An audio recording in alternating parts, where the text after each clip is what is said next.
మీ కుటుంబ శ్రేయస్సు కోసం, కుటుంబ అభివృద్ధి కోసం, కుటుంబ ఆర్థిక వృద్ధి కోసం దోహదపడాలి కానీ మీ స్వలాభం కోసం, స్వార్థం కోసం ఎప్పటికీ మీరు దీనిని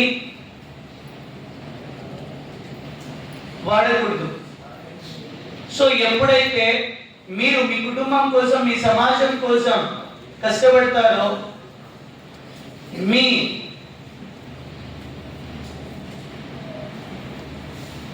వృద్ధి దానంతట అదే పెరుగుతోంది.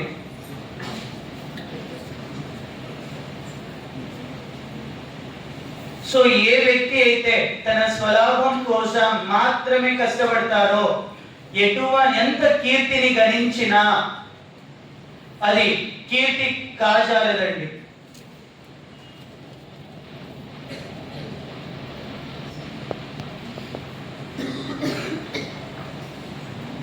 కానీ ఈరోజు మనం చూస్తున్నాం చాలా మంది సో రెక్కలు వచ్చే వరకు మాత్రమే తల్లిదండ్రుల్ని ప్రేమగా చూసుకుంటారు, రెక్కలు వచ్చిన తర్వాత వదిలేస్తారండి.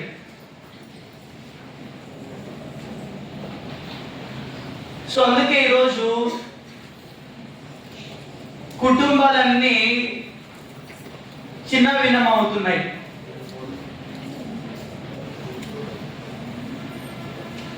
మీరు మీ స్వలాభం కోసం, మీరు మీకోసం మాత్రమే కష్టపడడం వల్ల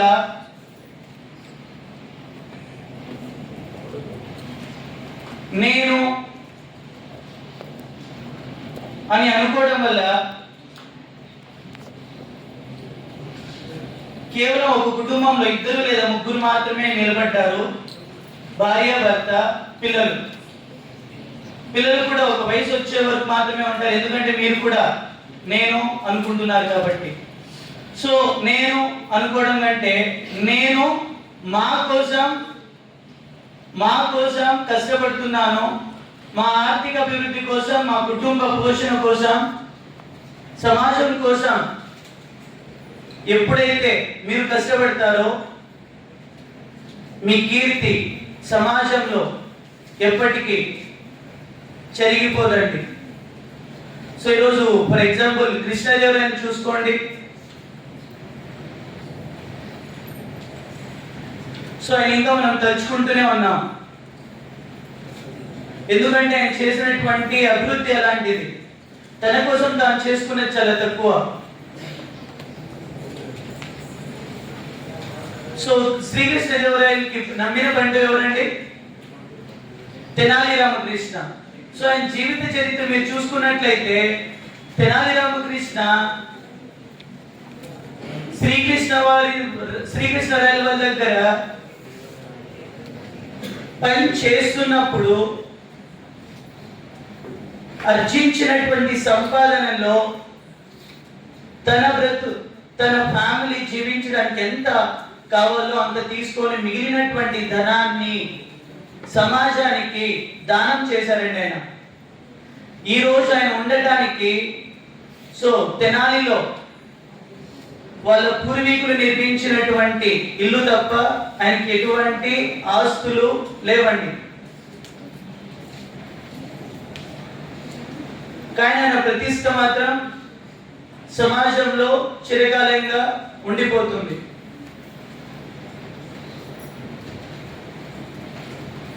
సో అందుకే మనం సంపాదించినటువంటి జ్ఞానాన్ని మన కుటుంబం కోసం మాత్రమే, మన సమాజం కోసం మాత్రమే, మనని నమ్ముకున్న వాళ్ళ కోసం మాత్రమే దానిని వినియోగించాలి. ధర్మ మార్గంలో నడుచుకుంటూ మన కుటుంబాన్ని నడిపించాలి. ఈరోజు ధర్మము అధర్మము అన్నది నువ్వు ఈరోజు తెలుసుకోకుండా నేను అన్న స్వార్థంతో ముందుకు వెళ్తే సమాజంలో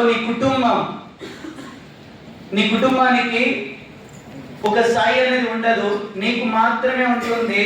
అది నువ్వు ఉన్నంత వరకు మాత్రమే ఉంటుంది. So work your family, work for society. Thank you. విద్యార్థులందరికీ తమని తాము మనుషులు అనుకుంటున్న విద్యార్థులందరికీ నమస్తే. Thank you. మీరు మనుషులు కాబట్టి మనిషి లక్షణాలు మీకు ఉండాలి. నిన్న కొన్ని విషయాలు చెప్పుకుంటూ వచ్చాం.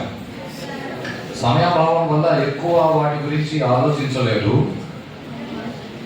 అండ్ ఈరోజు కొద్దిగా సమయం దొరికింది, కానీ అనుకోని సమయం కాబట్టి ఈరోజు కూడా ఎలా ఉంటుందో తెలియదు, కానీ చూస్తాం. శరీరం నేను, లోపల నేను, అసలైన నేను అని 3 పదార్థాలు ఉన్నాయి. ప్రతి జీవిలోనూ ఉంటాయి. జంతువులు శరీరం మాత్రమే నేను అని అనుకుంటాయి.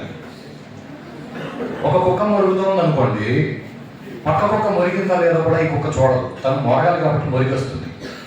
ఇది కుక్క లక్షణం. మనిషి లక్షణం ఏమిటంటే ఎదురుగా ఎవరైనా మనిషి నిలబడి మాట్లాడుతుంటే వినడానికి ప్రయత్నం చేస్తారు. ఇప్పుడు నాకు తెలిసి వెనక కూర్చున్న అందరూ కూడా మనుషులే అనుకుంటాను. కాబట్టి ఎదురుగా ఎవరైనా మాట్లాడుతుంటే వినడం మీ లక్షణం అయి ఉండాలి, కానీ మీరు కుక్కలాగా బిహేవ్ చేస్తే అది తప్పు అవుతుంది. మీరు అంతా ఈ యాక్టివిటీలో లెక్చరర్స్ మాత్రమే మాట్లాడాలని లేదు. స్టూడెంట్స్ ఎవరైనా మాట్లాడాలనుకుంటే కూడా స్టేజ్ మీదకి వచ్చి మాట్లాడవచ్చు. మాకేం అభ్యంతరం లేదు. ప్లీజ్ కమ్ అండ్ భారతదేశపు జ్ఞాన విజ్ఞాన శాస్త్రాల గురించి మీరు మాట్లాడవచ్చు. ఓకే, ఎనీహౌ ఈరోజు topic of discussion as per schedule Bhaja Govindam అనే శ్లోకం గురించి ఉండాలి. సరే, భజగోవిందం శ్లోకాన్ని కొంచెం పక్కకు పెట్టి ఇంతకుముందు నాయక్ సార్ ఏదైతే చెప్పారో చాలా మంచి విషయాలు చెప్పారు. భజగోవిందం శ్లోకంలో కూడా దాదాపు అలాంటి విషయాలే ఉంటాయి. సరే, ఈ విషయాలని అలా పక్కకు ఉంచుతూ నిన్న చెప్పుకున్న విషయాన్ని అలాగే కొంచెం కంటిన్యూ చేస్తాం. ఆ విషయాలన్నీ దీనిలో కలుస్తాయి. ఎందుకంటే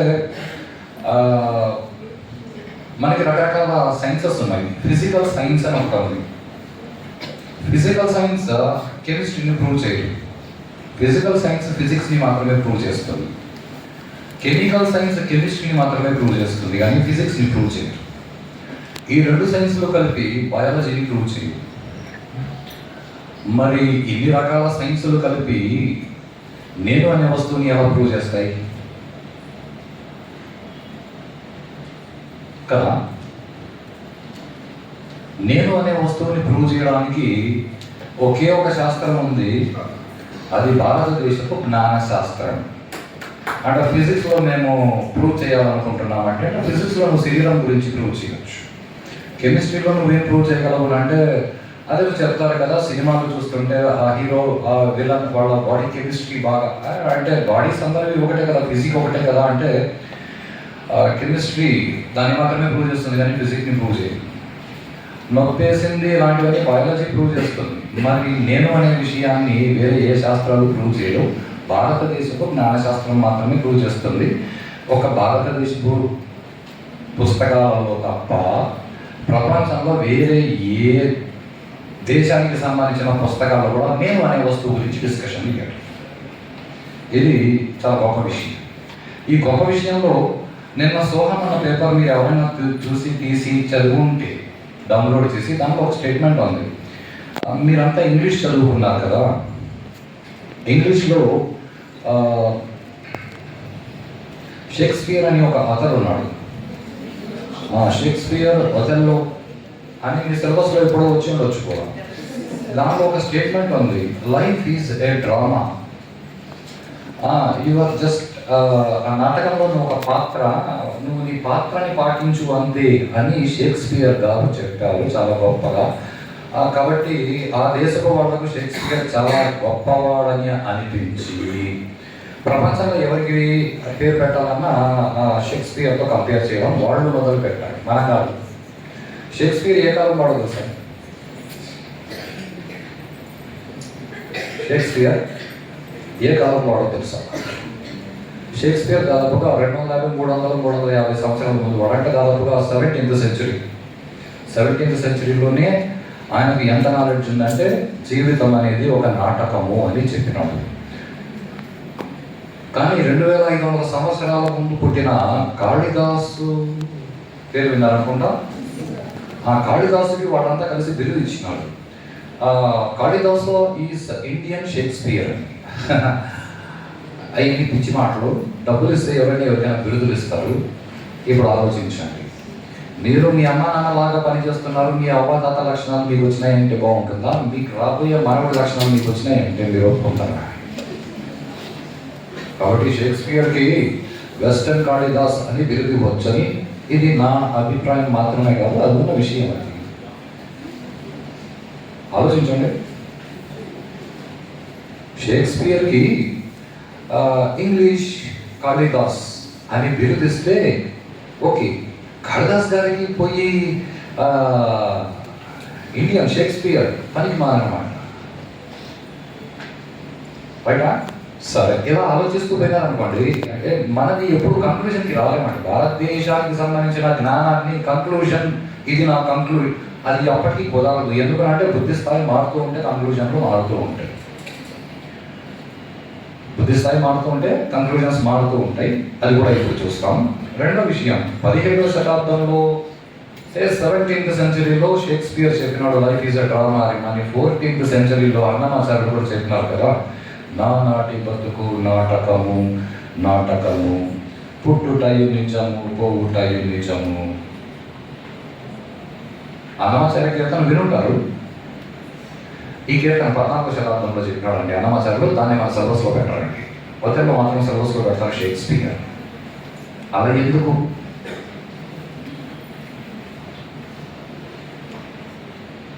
ఇంపార్టెంట్ విషయం ఏంటంటే, మీరు అర్థం చేసుకోవాలనుకోండి, మీరు మీ మాతృభాషలో అర్థం చేసుకోగలరా అని ఇంగ్లీష్లో మీరు అర్థం చేసుకోవాలి. లైఫ్ ఈజ్ అ డ్రామా అంటే లైఫ్ ఈజ్ అ డ్రామా కాబట్టి యూత్ పార్టీ వాళ్ళు డ్రామాలు చేసుకుంటా బతికేస్తామని ఆలోచించే అవకాశం వస్తుంది.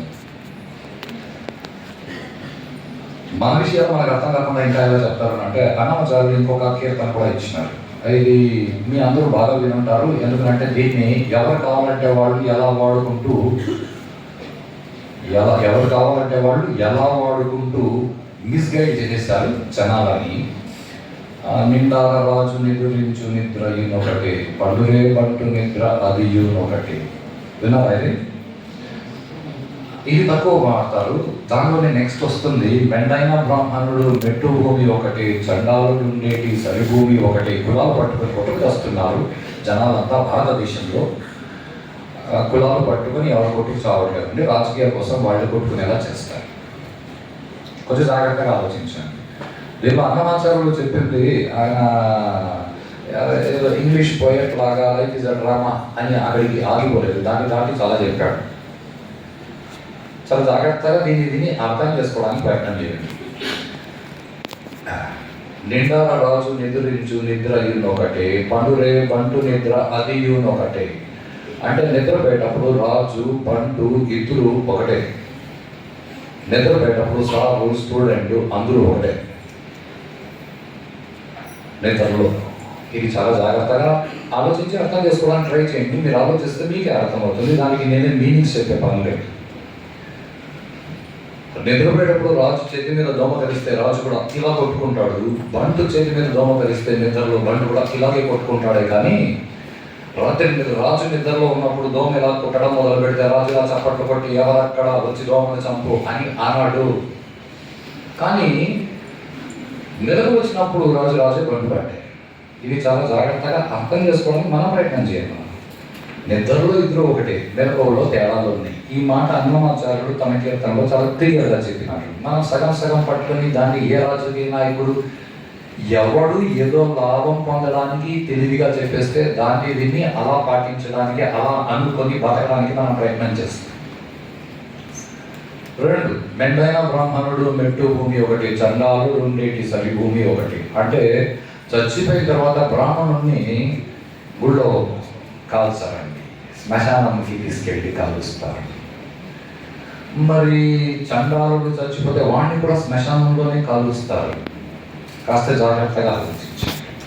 అంటే చచ్చిన తర్వాత బ్రాహ్మణుడు చండాలుడు ఒకటే, బతికున్నప్పుడు తేడాలు ఉంటాయి. ఎందుకనంటే మీరు కాస్త గమనించవచ్చు, అలా సార్ వాళ్ళు కూర్చున్నారు, వేరే చైర్లు ఉన్నాయి, మీరు కూర్చున్నారు, వేరే చైర్లు ఉన్నాయి. అంటే సార్లకి వేరే చైర్లు, మీకు వేరే చైర్లు, అలాగే ఉంటుంది ఎప్పుడు బతుకున్నంత కాలం. పోయిన తర్వాత అదే కాటలే, ఏం తేడా రైటా? ఓకే, అంటే బతుకంతా తేడాలైనా సార్ అంటే అదే కీర్తనలో అన్నమాచార్యులు చెప్పినారు, ఈ తేడాల నుంచి నువ్వు బయటపడి బాగుపడాలంటే నువ్వు అర్థం చేసుకోవాల్సింది ఏంటంటే శ్రీహరి అందరికీ అంతరాత్మ అని నువ్వు అర్థం చేసుకో. అంటే అన్నిటిగా ఉన్నవాడు నేను అనే పదార్థం ఒకటే, అందరికీ లోపల నేను అనే పదార్థం ఒకటే ఉన్నాడు కామన్గా. నువ్వు అది మర్చిపోయి నేనని నువ్వు అహంభావం అంటే కదిలిన నువ్వు దేని బట్టి కదిలినావు అంటే నీ రాధను బట్టి కదిలినావు, నువ్వే ఎంచుకొని ఆ ఇంట్లో పుట్టినావు, అలాంటి మనస్తత్వాన్ని తయారు చేసుకున్నావు. నువ్వు ప్రశాంతంగా ఉండాలి అంటే నువ్వు అర్థం చేసుకోవాల్సింది అందరిలో ఉన్న నేను అనే పదార్థం ఒకటే అని అర్థం చేసుకో. ఇది అర్థం చేసుకుంటే నువ్వు హాయిగా బతకవచ్చు. ఇలా మన చరిత్ర అంటే ఏదో మొఘలు పరిపాలించిన, బ్రిటిష్ వాళ్ళు పరిపాలించిన, అవన్నీ పదవ పెట్టండి. అసలు ఇవన్నీ మనం మనుషులుగా బతకాలంటే మనకు కావాల్సిన విషయాలు మనకు అర్థం కాకుండా చేసి పెట్టాలి. ఇది మొదటి విషయం, ఇది మనం తెలుసుకోవాలి. సరే, ఆ భగవద్గీతలో ఏదైతే నేను చెప్పుకుంటూ వచ్చినామో, భగవద్గీత ఒక మాట చెప్తుంది, లోకేస్మిన్ ద్వివిధ అనిష్ట. లోకంలో జనాలు రెండు రకాలుగా ఉంటారు. ఒకటి ప్రవృత్తి మార్గంలో ఉండేవాళ్ళు, రెండు నివృత్తి మార్గంలో ఉండేవాళ్ళు. నివృత్తి మార్గంలో ఉండేవాళ్ళు అంటే వాళ్ళు సన్యాసం స్వీకరించి నేను అనే పదార్థంగా ఆగిపోతారే తప్ప వాళ్ళు లోకంలో విషయాలు పట్టించుకోరు. రెండు ప్రవృత్తి మార్గంలో ఉన్నవాళ్ళు అంటే మనం అందరూ. ఇది చాలా ముఖ్యమైన విషయం ఏంటంటే ఇప్పుడు ఏదైతే మనం మాట్లాడుకుంటున్నామో అది కొంచెం బోర్ కొట్టే కాన్సెప్ట్. ఎందుకంటే అది మీ కథ, ప్రపంచంలో మీకు బోర్ కొట్టే ఒకే ఒక కథ మీ కథ. ఏ రామాయణమో భారతమో అందరికీ అర్థమైపోతుంది, ఈజీగా దాని గురించి కామెంట్లు కూడా చెప్పేస్తాం. ఎందుకంటే అది పక్కన వాళ్ళ విషయాలు కాబట్టి. మీరందరూ ఫేస్ చేసే ప్రాబ్లం ఇదే. ఇంటర్వ్యూలో మిమ్మల్ని ఫుట్బాల్ గురించి అడిగితే మీరు ఫుట్బాల్, క్రికెట్, హాకీ గురించి మూడింటి గురించి కూడా మాట్లాడగలరు. టెల్ సంథింగ్ అబౌట్ యూ అంటే 5 సెంటెన్స్లు కూడా మీరు చెప్పలేకపోతారు. ఎందుకంటే మీ గురించి మీకు తెలియదు. Is the biggest problem.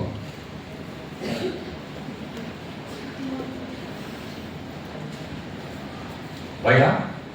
So ఈ లోకంలో జనాలు రెండు రకాలుగా ఉంటారు. ప్రవృత్తి మార్గంలో వెళ్ళేవాడు, నివృత్తి మార్గంలో వెళ్ళేవాళ్ళు. వీళ్ళు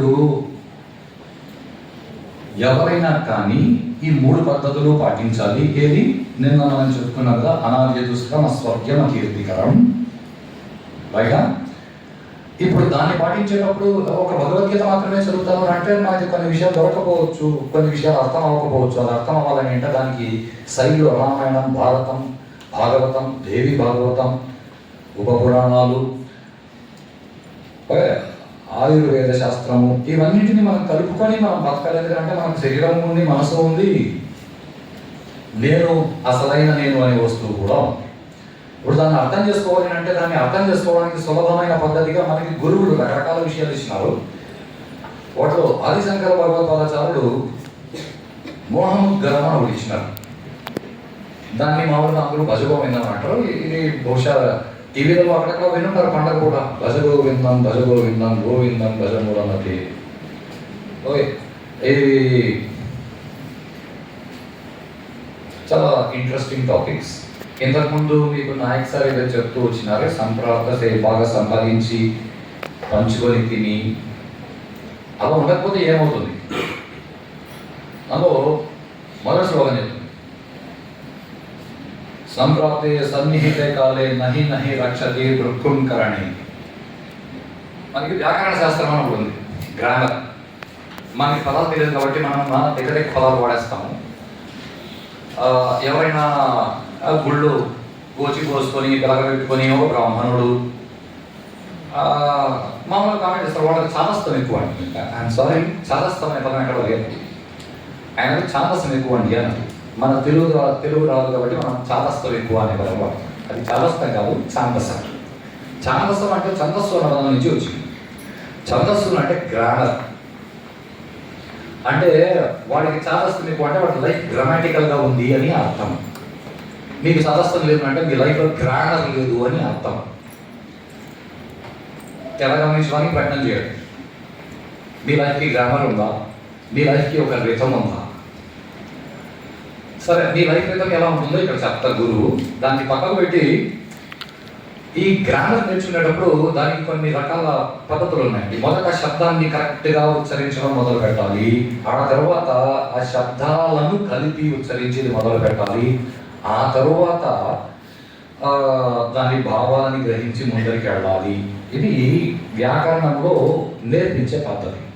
వాటిలో మొదటిది ఏదైతే ఉందో శబ్దాన్ని ఉచ్చరించే పద్ధతి. ఈ శబ్దాన్ని ఉచ్చరించే పద్ధతి ఏదైతే నేర్చుకోవడం ఉందో దాన్ని డ్రుక్కుంక చేయగలము అని అంటారు. ఇప్పుడు మీరందరూ ఇంటర్మీడియట్ పాస్ అయిపోయినారు కదా. ఇంటర్ పాస్ అయిన తర్వాత మీ ఇంట్లో పెద్ద పెద్ద క్వశ్చన్లు వచ్చి ఉంటాయి. నెక్స్ట్ ఏంటి? Life and death question. టీవీలలో కూడా అడ్వర్టైజ్మెంట్లు వస్తుంటాయి. మా కాలేజీలో చేరకపోతే మీరు చచ్చిపోతారు అన్నట్లు అడ్వర్టైజ్మెంట్లు వస్తాయి. దానికి తోడు చిన్నపిల్లలకి పెద్ద డౌట్లు వస్తుంది. నా ఇంట్లో అమ్మ నాన్న పిలిచి, అమ్మ వీళ్ళకి 1, 2 రావు. ఏమిటంటే మా కాలేజీలో 1, 1, 1, 3, 3, 5 అమ్మ మధ్యలో 2 చెప్పలేదు. వాళ్ళు నిజంగా అనిపిస్తుంది. అంటే వాళ్ళు ఏం చేసినారంటే వాళ్ళు అడ్వర్టైజ్మెంట్ చేసుకుంటారు, మా కాలేజీలో చేరండి. అలా ఆదిశంకర భగవత్పాదాచార్యులు దాదాపు 2,000 సంవత్సరాల ముందు ఒక గురుకులానికి సంబంధించిన ఎవరైతే ఆచార్యుడు ఉన్నాడో ఆయన రోడ్లో నిలబడి, చూడు నేను ఎంత బాగా స్టేట్మెంట్లు చెప్తానంటే ఇప్పుడు మనకి టీవీలో అడ్వర్టైజ్మెంట్ లాగా ఆయన 4 రోడ్ల కూడలో నిలబడుకొని తన గురుకులం గురించి, మా గురుకులంలో ఇంత బాగా చదువు చెప్తాను, ఇంత బాగా చదువు చెప్తాను, మేము ఇంత బాగా వ్యాకరణ సూత్రాలు చెప్తామని వ్యాకరణ సూత్రాలు గట్టిగా చెప్తుంటే ఆయన చూసి బాధపడి ఆదిశంకర భగవత్పాదాచార్యులు చెప్పినది మోహమూర్తి గారు. దానిలో ఆయన మొట్టమొదటి ఈ మాట అన్నారు, సంప్రాప్తే సన్నిహితే కాలే నహి నహి రక్షతి డ్రుక్కుణ్కరణే. అంటే నాన్న నువ్వు వ్యాకరణ సూత్రాలు ఇన్ని వెళ్ళవేసిన సన్నిహిత కాలము అన్నది దగ్గరకు వచ్చింది అనుకో. సన్నిహిత కాలం అంటే మనం శరీరం వదిలేసి పోయే కాలం. సన్నిహిత కాలం దగ్గరికి వస్తే ఈ వ్యాకరణ సూత్రాలు నిన్ను రక్షించవు. అంటే నువ్వు ఏదైతే నాకు ఇన్ని తెలుసో తెలుసా అని నువ్వు అనుకుంటున్నావో, నాకు ఇన్ని తెలుసో అని నువ్వు ఏదైతే అనుకుంటున్నావో అది నువ్వు పోయే కాలం దగ్గరికి వచ్చినప్పుడు అవి నిన్ను రక్షించవు. ఇప్పుడు దీన్ని తీసుకెళ్ళి భగవద్గీతలో చెప్పిన లోకేస్మిన్ ద్విధ నిష్ట. సో ఎవరైతే సన్యాసం స్వీకరించి వెళ్తారో వాళ్ళ బతుకు వేరు, మన బతుకు వేరు. మనం అంతా ప్రవృత్తి మార్గంలో ఉన్నాం, వాళ్ళ నివృత్తి మార్గంలో ఉన్నాం. రైటా? ఇప్పుడు ఈ ఇద్దరిలో ఎవరెవరు ఏమేమి తెలుసుకోవాలి? మనకి ఇంగ్లీష్లో చెప్తే నాలెడ్జ్ అని ఒక పదం మాత్రమే ఉంది. మనకి ఇంగ్లీష్లో అంత క్లారిటీ ఏ విషయాల పట్ల లేదు. మనకి తెలుగు, తమిళ్, మన దేశ భాషలు ఏవైనా పర్లేదు, వీటన్నిటిలో మనకి 2 పదాలు ఉన్నాయి. ఒకటి జ్ఞానము, 2 విజ్ఞానం. ఇది ఆ శ్లోకంలోనే చెప్తారు, లోకేస్మిన్ వివిధ నిష్ఠా పురా ప్రోక్త మయానఘ జ్ఞానయోగేన సాంఖ్యానం కర్మయోగేన యోగినాం. అంటే ప్రకృతి మార్గంలో ఉన్న వాళ్ళందరూ పని చేస్తూ జీవితాన్ని గడుపుతూ వాళ్ళని వాళ్ళు ధరించుకోవాలి. సన్యాసం స్వీకరించే వాళ్ళు నివృత్తి మార్గంలో ఉన్నవాళ్ళు జ్ఞానయోగాన్ని వాళ్ళు పాటిస్తారు, వాళ్ళు కర్మని పాటించారు. సరే, ఈ 2 పక్కకు పెట్టి మనకి ఇదే భగవద్గీతలో ఇదే విషయాన్ని ఇంకొకలా విడదీసి చెప్పినది ఏమిటంటే జ్ఞాన విజ్ఞాన యోగము అని ఒక అధ్యాయం ఉంది. జ్ఞానము ఈజ్ సంథింగ్ డిఫరెంట్. ఇది మీకు అందరికీ బాగా పనికొచ్చే విషయాలు, మీకు తెలియని విషయాలు కాబట్టి కాస్త జాగ్రత్తగా అర్థం చేసుకోవడానికి ప్రయత్నం చేయండి. అండ్ ఒకసారి ప్లీజ్ వీడియో పాస్ చేస్తారా? సో ఇది కొంచెం జాగ్రత్తగా గమనించండి. ప్రపంచంలో హిరణ్యకశిపుడు చనిపోయినాడు, ఓకే, శ్రీరామచంద్రమూర్తి సరైన నదిలో తన శరీరం వదిలేసినాడు, కృష్ణుడు అడవుల్లో తన శరీరం వదిలేసినాడు, రావణాసురుడు చచ్చిపోయినాడు. అంటే అప్పుడు చచ్చిపోయేవాడు, అందరికీ సన్నిహిత కాలం వచ్చింది. పైగా అందరికీ సన్నిహిత కాలం వచ్చింది, అందరూ శరీరం వదిలేసిపోయినారు.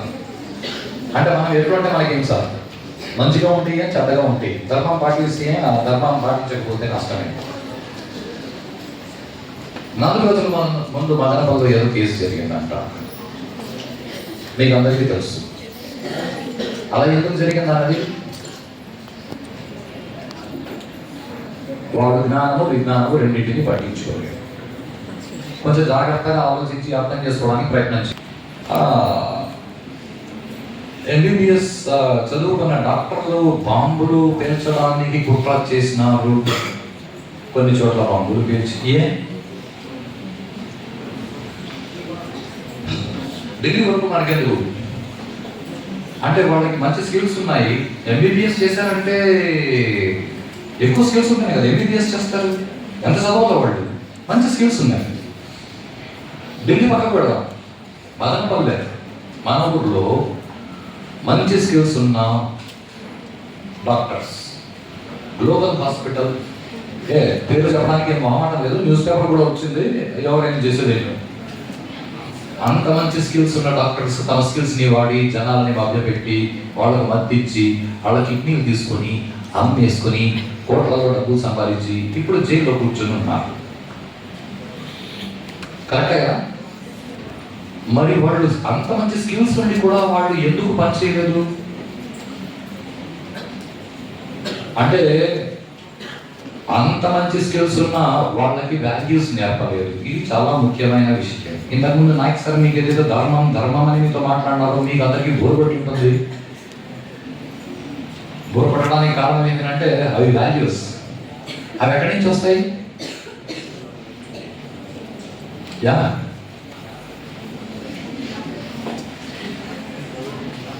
సరే, ప్రపంచంలో మన బుద్ధి పనిచేయడానికి మనకి రెండు రకాల విషయాలు ఉండాలి. ఒకటి వాల్యూస్, రెండు స్కిల్స్. వాల్యూస్ ఎలా వస్తాయి, స్కిల్స్ ఎలా వస్తాయి?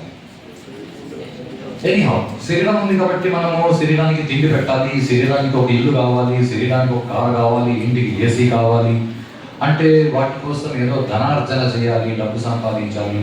డబ్బు సంపాదించిన తర్వాత ఇవన్నీ మనము సమకూర్చుకోవాలి. డబ్బు సంపాదించాలంటే దానికి ఏ ఉద్యోగమో వ్యాపారమో చేయాలి.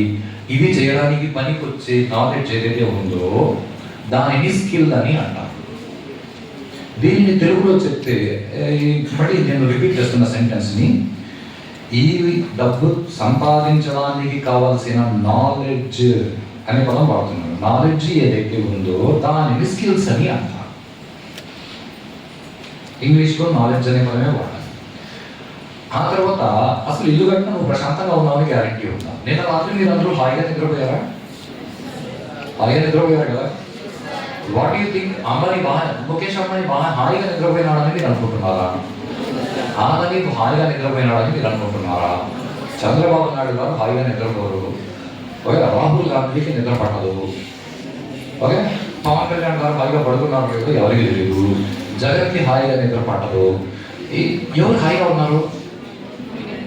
చాలా రోజు జాగ్రత్తగా ఈ హాయిగా ఉండడం, హాయిగా ఉండే స్కిల్ వాళ్ళకి లేదా అంటే హాయిగా ఉండడం స్కిల్ కాదు. చాలా ఇంపార్టెంట్ విషయం. హాయిగా ఉండడం స్కిల్ కాదు, హాయిగా ఉండడం వాల్యూ. అంటే ఈ ధర్మంగా బతుకు, న్యాయంగా సంపాదించు, ఇవన్నీ వాల్యూస్. ఇవన్నీ నీకు తెలుసుంటే నువ్వు హాయిగా ఉంటావు. పదాలు జాగ్రత్తగా విని. అంటే ఇవన్నిటికి సంబంధించిన, మళ్ళీ అదే పదం వాడుతున్నాను, ఇవన్నిటికి సంబంధించిన నాలెడ్జ్ నీకు ఉండాలి. Something important. అంటే ఇంగ్లీష్లో సంపాదించడానికి కావాల్సిన విషయాన్ని నాలెడ్జ్ అని అంటున్నాను, హాయిగా ఉండడానికి కావాల్సిన విషయాన్ని నాలెడ్జ్ అని అంటున్నాను. ఇంగ్లీష్లో ఒకటే పదం ఉంది. అదే మన భాషల్లో చెప్పుకుంటే హాయిగా ఉండడానికి కావాల్సిన దానిని జ్ఞానము అని అంటారు. స్కిల్స్ ఏవైతే డెవలప్ చేసుకోవాలో దాన్ని విజ్ఞానము అని అంటారు.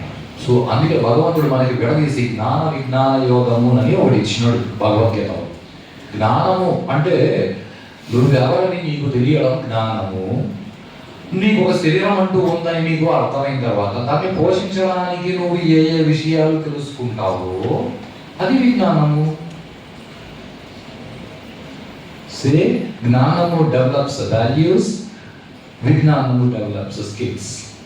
మేము ఏదో ఒకటి చేసి సంపాదించేస్తే నాకు చాలు, డిగ్రీ అయిపోతే చాలు. డిగ్రీ అయిపోతే ఏం చేస్తావు? బయట అలా వాల్యూస్ లేవు. కాబట్టి MBBS చదివిన వాడు కూడా కిడ్నీలు దొంగతనం చేసి అలా బతుకుతున్నాడు. డాక్టర్లు MBBSలు చేసిన వాళ్ళు బాంబులు తయారు చేసే పనులు చేసి బాంబులు పెట్టి పేల్చి పక్కన మనుషులు చచ్చిపోవడానికి కారణమవుతున్నారు.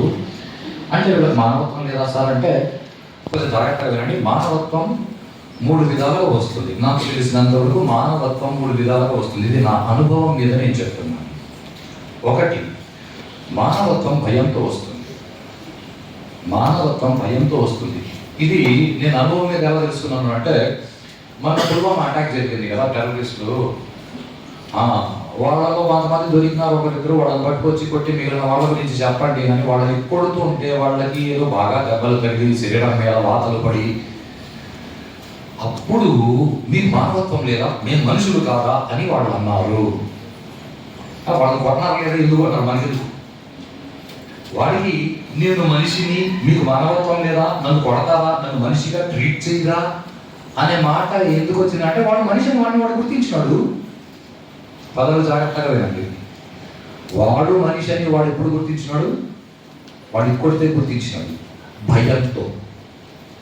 వాడిని కొట్టకపోతే అంతవరకు వాడేమన్నాడు? నువ్వు హిందువు, నేను ముస్లిము. కరెక్టే.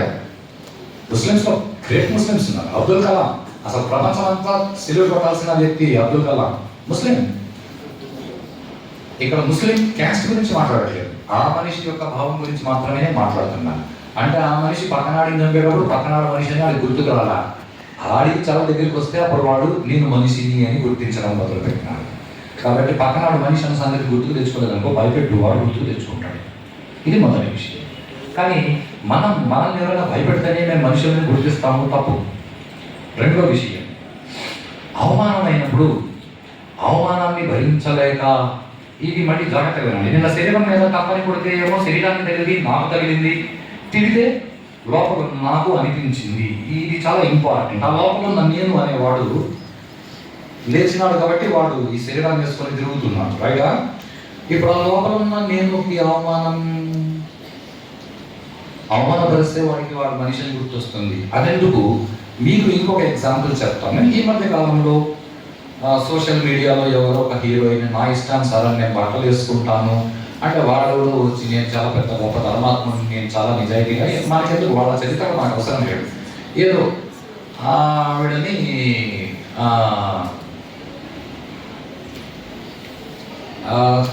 స్టేజ్ మీద కలిసిగా లాంటి మాటలు మాట్లాడచ్చు, ఏ పొలాస లేదు. అనసూయ అనే ఒక హీరోయిన్ నా ఇష్టానుసారం నేను బట్టలు వేసుకొని తిరుగుతా, నా కొడుకు ముందర కూడా నేను వాడి బట్టలు వేసుకున్నా, నా కొడుకు కూడా అమ్మ నువ్వు వేసుకున్న బట్టలు నాకు నచ్చలేదు, ఇది బాగలేదు అన్నాను, నా శరీరం నా ఇష్టం అన్నాను నేను. ఆ మాత్రం నాకు స్వేచ్ఛ లేదా? మా ఒక్కొక్కరికి స్వేచ్ఛలు ఉంటే నో ప్రాబ్లం, నో ప్రాబ్లం. ఆవిడ్ని ఆ తర్వాత ట్రోల్ చేయడం మొదలుపెట్టారు. 10 లక్షల మంది ట్రోల్ చేసిన తర్వాత ఆవిడ ఏడుస్తూ వీడియో చేసింది. మీకు మానవత్వం లేదా, నేను మనిషిని, నన్ను మాత్రం గుర్తించరా మీరు అంటే, అవమానపరిస్తే మానవత్వం గుర్తొస్తుంది. ఇది రెండో పద్ధతి. మనకి 2 పద్ధతులు కరెక్ట్ పద్ధతులు కాదు.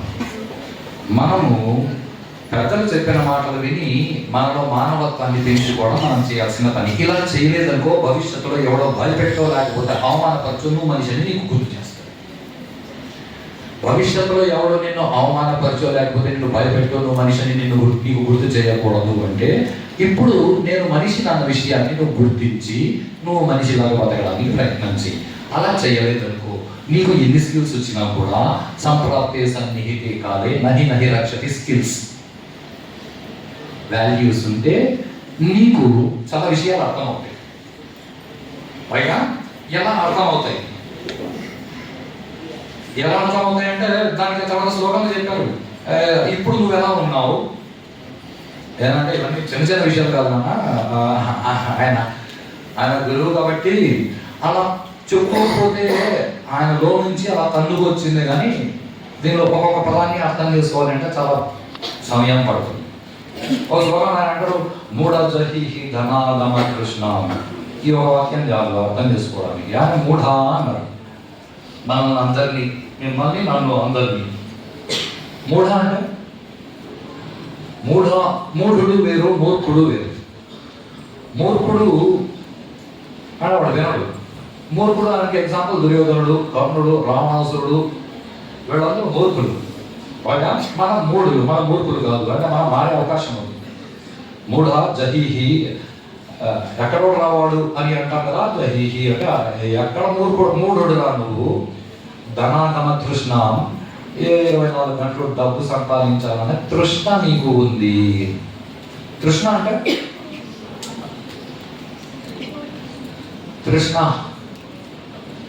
ఈ తృష్ణ అన్న పదాన్ని పట్టుకొని మా గురువు గారు నన్ను 4 రోజులు తిన్నారు. ఈ ఒక పదం నాకు అర్థమయ్యేలా చెప్పాలి. తృష్ణ అంటే చాలా సులభంగా మీకు అర్థం అవ్వడానికి చెప్తారు. మీకు ఆకలిస్తుంది అనుకోండి, తినాలని కోరిక పడుతుంది, రైట్? తినాలని కోరిక పడుతుందో లేదా? దాన్ని తృష్ణ అంటారు. కోరిక అంతే. తృష్ణ అంటే ఊరికే కోరిక కాదు. మామూలుగా చూస్తుంటారు, ఎక్కడైనా పెళ్ళిళ్ళు జరిగినాయి అనుకోండి, ఏదో 150 మంది భోజనాలు వచ్చినారంటే వాళ్ళు పద్ధతి ప్రకారం అరిటాకుల్లో భోజనాలు పెట్టినారు. భోజనాలు అయిన తర్వాత అక్కడ ఏదో పనిచేసే వాళ్ళు ఉంటారు, వాళ్ళు అరిటాకులు తీసుకెళ్ళి వాటి చెత్త కుప్పలో వేస్తారు. డస్ట్బిన్ రౌండ్గా మున్సిపాలిటీ వాళ్ళు పెట్టింది, రైటా? అప్పటి వరకు అక్కడ కుక్కలన్నీ అర్జెంట్గా అక్కడికి పరిగెత్తుకొని వస్తాయి, 10-15 కుక్కలు. అలా లోపల వేసిన వెంటనే ఆ కుక్కల్లో కొన్ని ఎక్కి చెత్త కుప్పలోకి దిగేస్తాయి. దిగేసి ఆకుల్లో వదిలేసిన పదార్థాలు తినడానికి ప్రయత్నం చేస్తాయి. ఆ కుక్కల్లో ఒక్కొక్క కొంచెం బలంగా ఉంటుంది, బాగా గయ్యాలి కుక్క.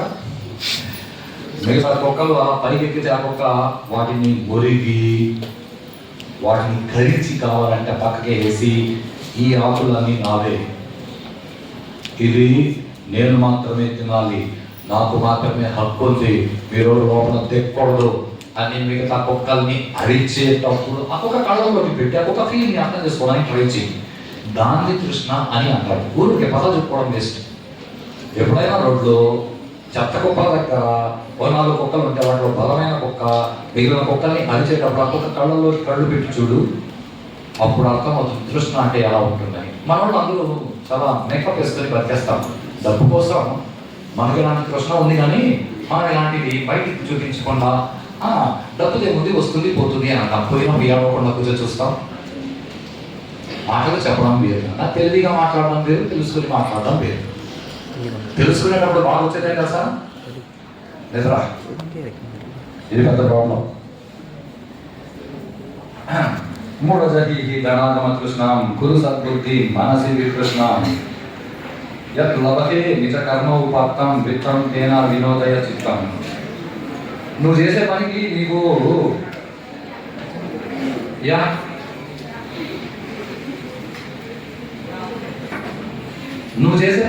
ఫలితం లభిస్తుంది. ఆ ఫలితంతో నువ్వు నీ మనసుకి వినోదాన్ని ఇవ్వు. ఇది అక్కడ please on to the stage. Students ఎవరైనా దీని గురించి ఇంకా బాగా మాట్లాడగలరు అంటే they can come on to stage. Abdul Kalam friends, back benchers, anyone?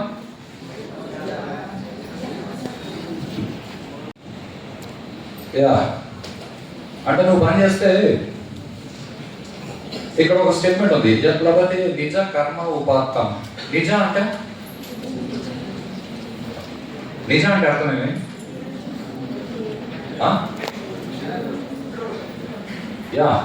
నిజం అంటే మీరు అనుకున్నట్టు ట్రూగా. నిజ అంటే సొంత అని అర్థం. మనకి మన భాష సరిగ్గా తెలియదు.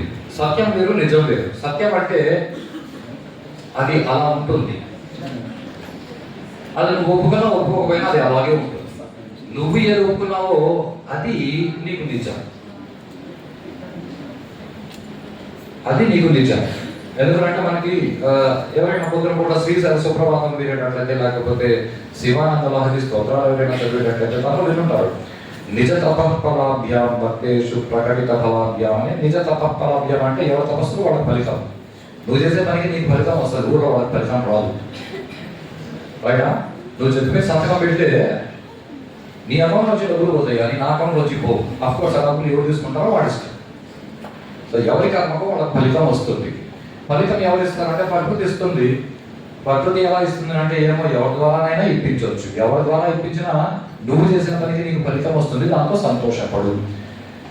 ఇది భగవద్గీతలో కూడా ఇదే మాట చెప్పినాడు, కర్మణ్యేవాధికారస్తే మా ఫలేషు కదాచన మా కర్మ ఫలహేతువు మాదే సంగస్వ కర్మణి అని కృష్ణుడు అర్జునుడికి చెప్పినాడు. దీన్ని మామూలుగా ఘంటసాల గారు ఏం చెప్పారంటే, కర్మ చెయ్య అర్జున, కర్మ మీద నీకు అధికారం ఉంది కానీ ఫలితం మీద లేదు వాటిని పని చేయకుండా ఉండొద్దు. అది ఓకే. అది ఎవరికి పనికి వస్తుంది అంటే మనలాంటి వాళ్ళకి, ప్రకృతి మార్గంలో ఉన్న వాళ్ళకి. గురువులు చెప్పే విషయాలు అన్ని మార్గాలకి ఒకటే పదాలు వాడతారు. ఏ మార్గంలో ఉన్నవాడు ఆ మార్గాన్ని పట్టుకొని అర్థం చేసుకోవాలి. ఫర్ ఎగ్జాంపుల్ ఎలా ఉంటుంది అంటే, సెల్ అంటే తెలుసా? సెల్ ఏంటి సెల్ అంటే?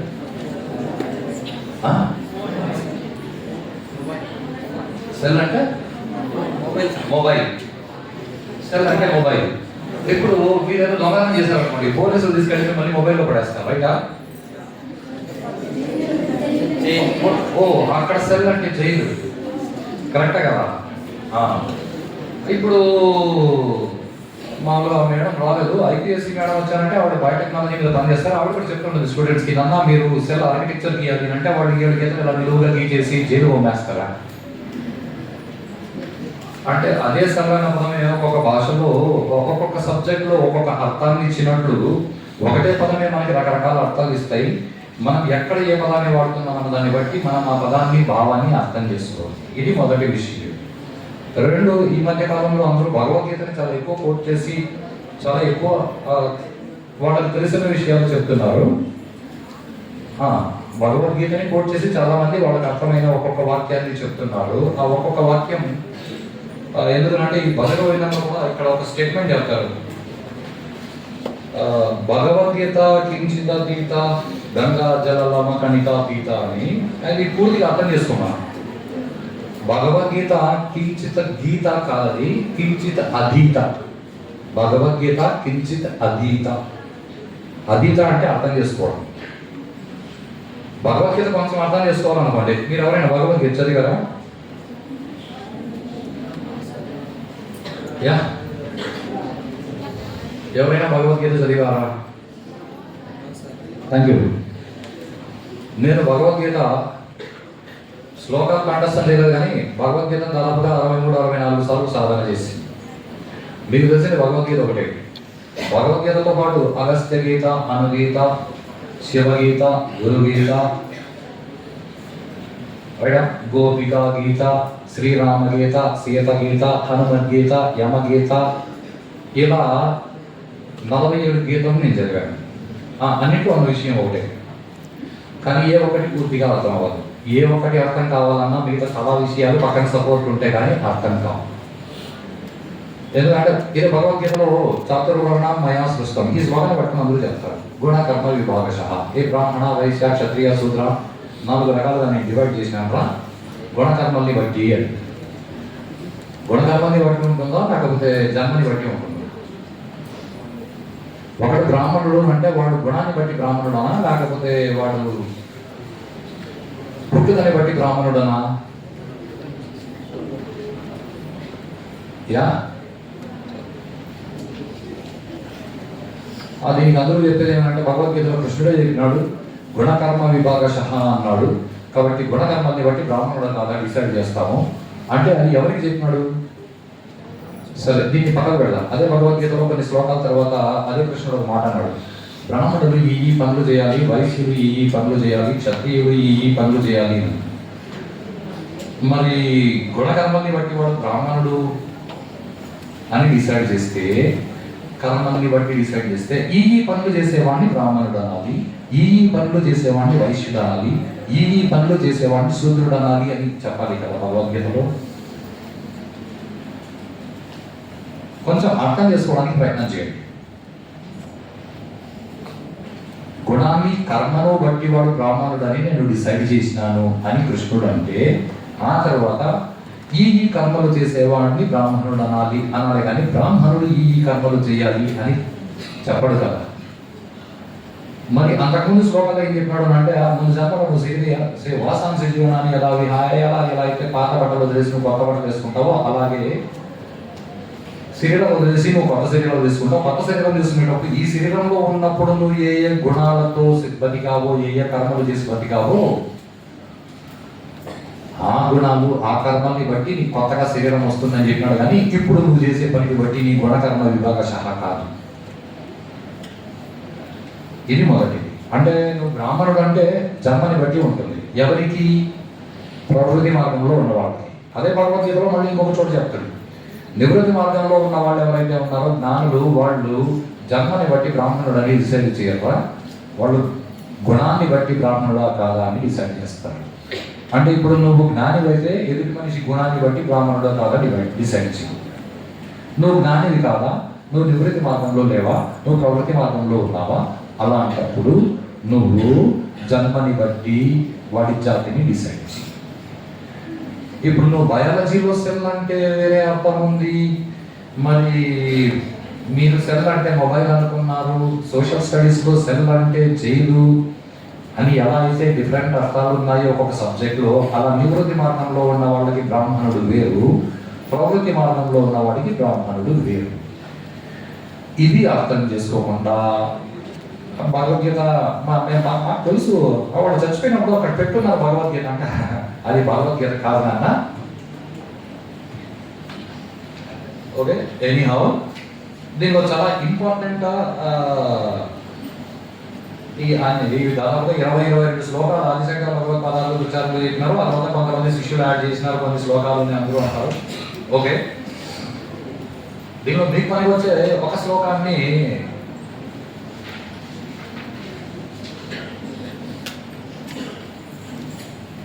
మీ గురించి చెప్తున్నారు ఆదిశంకర భగవత్పాదాచార్యులు, కాస్త జాగ్రత్తగా వినండి. బాలావస్థాత్ క్రీడాసక్తః, తరుణావస్థాత్ తరుణీసక్తః, వృద్ధస్థావత్ చింతాసక్తః, పరమే బ్రహ్మణి కోపిన సక్తః. బాలావస్థ అంటే మీరందరూ చిన్నపిల్లలుగా ఉండినారు కొన్ని సంవత్సరాల ముందు, నేను చిన్నపిల్లడిగా ఉన్నాను 50 సంవత్సరాల ముందు, మీరు చిన్నపిల్లలుగా ఉండి 15 సంవత్సరాల ముందు, కరెక్టా కదా? చాలా మంది పెద్దలు ఏం చెప్తారు అంటే బాల్యము చాలా గొప్పది, ఎందుకనంటే బాల్యంలో అదంతే గొప్పది. ఎందుకు గొప్పదో నేను చెప్తాను. మీరు చిన్నప్పుడు ఆడకుండా కాకుండా ఇంకేమైనా చేసినారా?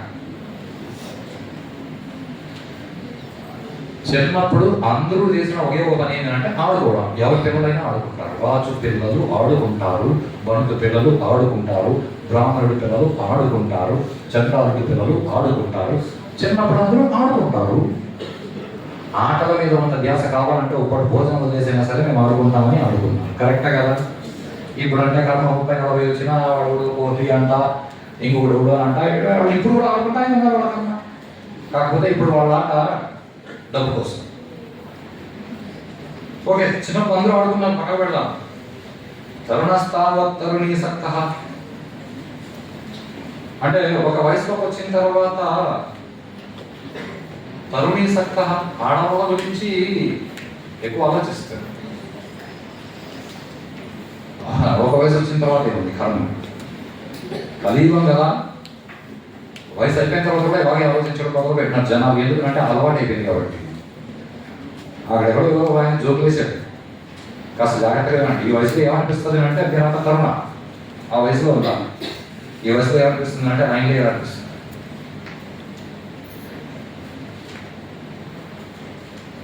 ఆ అమ్మాయి నన్ను చూస్తే బాగుండు, ఈ అమ్మాయిని నేను చూస్తే బాగుండు, అలాగే ఉంటుంది, అందరికీ అనిపిస్తుంది, సహజం. ఇప్పుడు కాదు, కొన్ని యుగాల నుంచి అలాగే ఉంది. దీనిలో బాగా అర్థం చేసుకోవాల్సిన విషయం ఏంటంటే అమ్మాయిలు వయసుకొచ్చిన తర్వాత అబ్బాయిల గురించి ఆలోచిస్తారు అని ఇక్కడ ఆయన చెప్పలేదు. ఆయన మగళ్ళకి మాత్రమే చెప్పాడు. ఇది ఒక గొప్ప విషయం. ఏమన్నా ఈ వయసులో నువ్వు లైన్ వేస్తా ఉన్నావు అనుకో, నీ డిగ్రీ అయిపోయిన తర్వాత పైప్ లైన్ చేస్తున్నది తప్ప దేనికి పనికిరావు.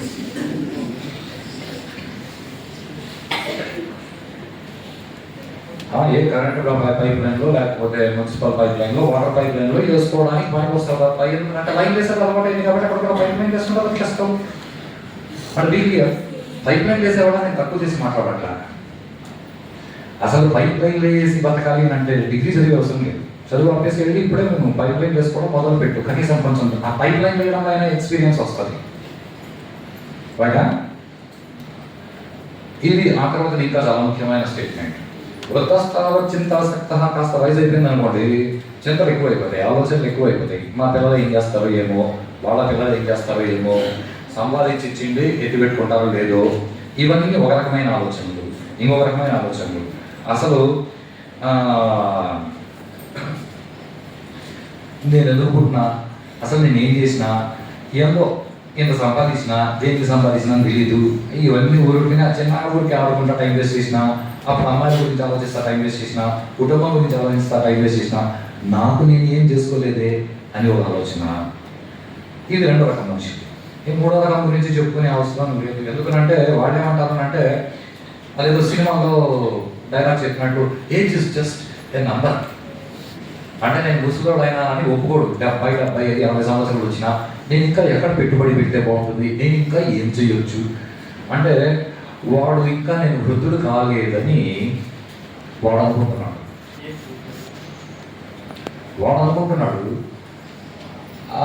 అలాంటి వాళ్ళని ఏం చేయలేదు. అసలు ఏ వయసులోనూ అసలు నేనెవరు అని ఎవరు ఆలోచించరు. రైనా? నేనెవరు అని ఎవరు ఆలోచించరు. అలా ఉంటే ఏమవుతుంది అంటే దానికి మధ్యలో ఇంకొక చోట ఎక్కడో చెప్పారు, నలిని దళగతమ జలమతి తరళం తద్వజ్జీవితం అతిశయ చపలం. ఈ సంస్కృతంలో పదాలు నాకు అర్థం కాదు, తెలుగులో చెప్తున్నాను. అందులో పెద్ద వచ్చో మాట్లాడినాడు నాతో, మనము తామరాకు మీద నీటి బొట్టులాగా బతకాలి అని. నాకు నవ్వు వచ్చింది. ఈ నవ్వులు తామరాకు మీద నీటి బొట్టులాగా బతుకు చాలా తామరాకు మీద నీటి బొట్టులాగా ఉంటుంది నీ జీవితం అని చెప్పినాడు. తామరాకు మీద నీటి బొట్టులాగా జీవితం అంటే అది ఎప్పుడైనా కింద పడిపోవచ్చు. కింద ఎక్కడ పడుతుంది? నీళ్ళలో పడుతుంది. ఎలా అయితే నువ్వు అహంభావం అహంలో పడుతుందో అలా జీవితం అలాగే ఉంటుంది. అలా ఉన్న జీవితంలో ఏం జరుగుతుంది అని అంటే ఇంకో శ్లోకంలో చెప్తారు, యావత్ పవన నివసతి దేహే తావత్ పృచ్చతి కుశలం గేహే గతవతి వాయు దేహపాయే భార్యా బిభ్రతి తస్మిన్ కాయే. మీరు అందరూ బతికే ఉన్నారు కదా, బతికే ఉన్నారనేందుకు ప్రూఫ్ గాలి లోపలికి పోతుంది, బయటకు వస్తుంది. ఓకే, అందుకే రాత్రి నిద్రలో ఉన్నప్పుడు కూడా గాలి లోపలికి పోతూ బయటకు వస్తుంది. మీరు పీల్చండి, ఇది బాగా గుర్తుపెట్టుకో. మీరు పీల్చకపోయినా గాలి లోపలికి పోతుంది, బయటకు వస్తుంది. రైట్? ఇప్పుడు లోపలికి పోయిన గాలి అంటే లేదు సార్ గాలి ఏదో పీలుస్తున్నాం అంటే ఏదో సార్ ఒక అరగంట ఆపు పెట్టి చూస్తాం. నువ్వు పిలుస్తున్నావు కదా గాలి, ఒక అరగంట ఆపు, నీ ఇష్టము. గాలి పీల్చడం నీ ఇష్టమా? నీ ఇష్టమైతే అరగంట ఆపి చూడు. అంటే అలా కుదురుతుందా sir? Please don't have funny questions. అలా కుదురుతుంది. ఎందుకు అంటే మహాభాగవతం చదివితే నాకు తెలుస్తుంది ధ్రువోపాఖ్యానము. ధ్రువుడు మహావిష్ణువు గురించి నారద మహర్షి జ్ఞానబోధ చేసి ధ్రువుడిని నువ్వు తపస్సు చెయ్యని చెప్తే ధ్రువుడు ఏదో మనకు అర్థమయ్యేలా ఒకలా చెప్తారు, అసలు విషయాలు వేరు ఉంటాయి. మనకు అర్థమయ్యేలా చెప్తారంటే ఏదో రోజుకు ఒక పూట భోజనం చేసి తపస్సు చేస్తూ గడిపాడు, కొద్ది రోజుల తర్వాత వారానికి ఒక రోజు భోజనం చేశాడు, ఆ తర్వాత నెలకు ఒక రోజు భోజనం చేశాడు, కొన్ని రోజుల తర్వాత తినడం ఆపేసి నీళ్లు మాత్రమే తీసుకోవడం మొదలు పెట్టాడు, ఆ తర్వాత వాయు భక్షణం మాత్రమే చేస్తూ జీవితం గడిపాడు. అంటే గాలి పీల్చుకొని అలా ఊపిరి తెగబెట్టి 15 రోజులు ఉండి, ఆ తర్వాత గాలి వదిలి మళ్ళీ 15 రోజులు ఉండి, మళ్ళీ గాలి పీల్చుకొని 15 రోజులు ఉండి. అలా కాదు, మహావిష్ణువుని తలుచుకుంటూ గాలి పీల్చుకున్నాడు, మహావిష్ణువు రూపాన్ని తలుచుకుంటూ ఆ రూపాన్ని చూసి పీల్చుకున్న గాలి వదలాలన్న సంగతి మరిచి 15 రోజులు ఉండిపోయినాడు.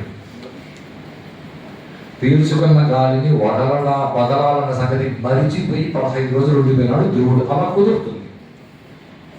మనకు అలా కుదరదు. ఎందుకంటే మనకి అంటే ధ్రువుడి కంటే విష్ణువు మీద మోహం ఎక్కువ సార్. మీకు డబ్బుల మీద మోహం ఎక్కువ కదా.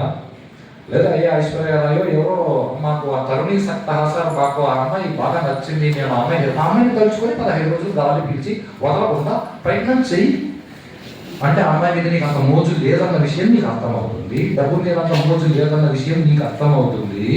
వాడికి మోజు ఉంది, వాడు మర్చిపోయినాడు గాలి వదలడం. నువ్వు ప్రయత్నం చెయ్యి. మాకు ఇవన్నీ ఎందుకు సార్? నీలో వాల్యూస్ పెరగవు. వాల్యూస్ పెరగకపోతే ఏమవుతుంది?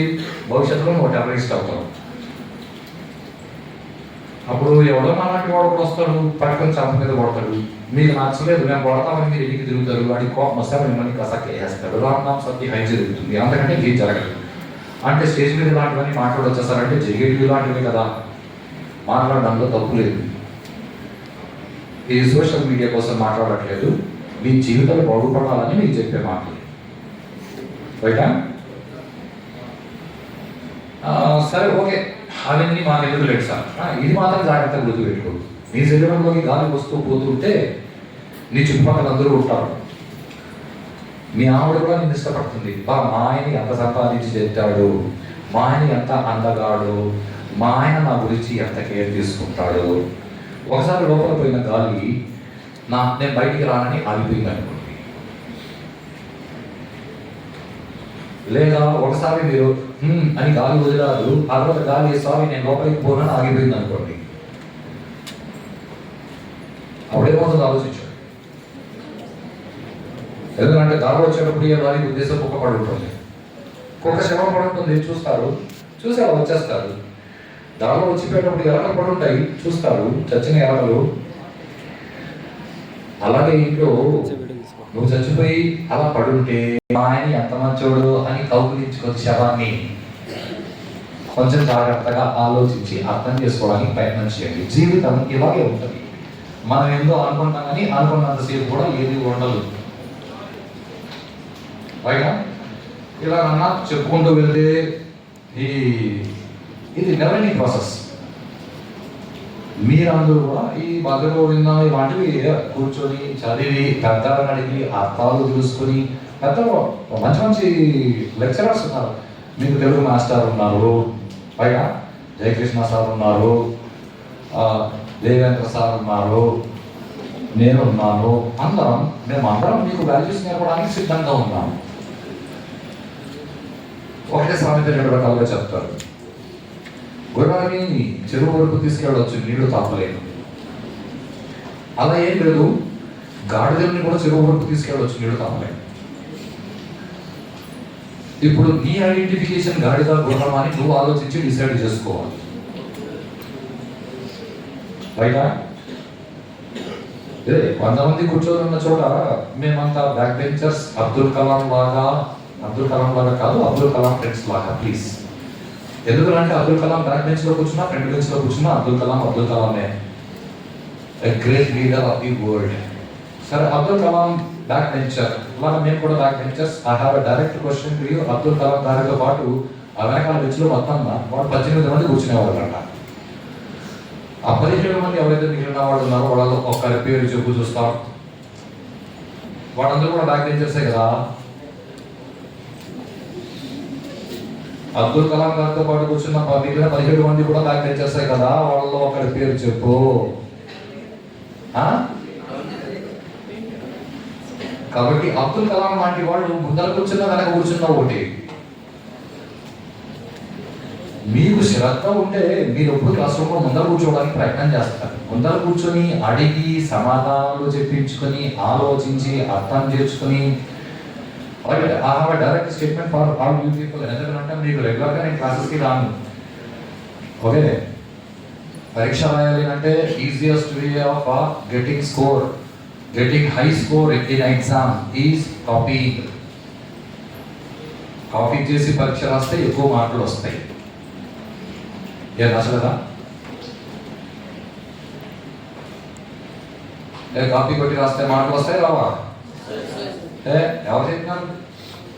కాపీ కొట్టి రాస్తే వచ్చిన మార్కులు ఇంకదేమో రావు. పైగా గుడ్. కాపీ కొట్టే పద్ధతి మీకు రాదు కాబట్టి మీరు పట్టుబడతారు పరీక్షల్లో.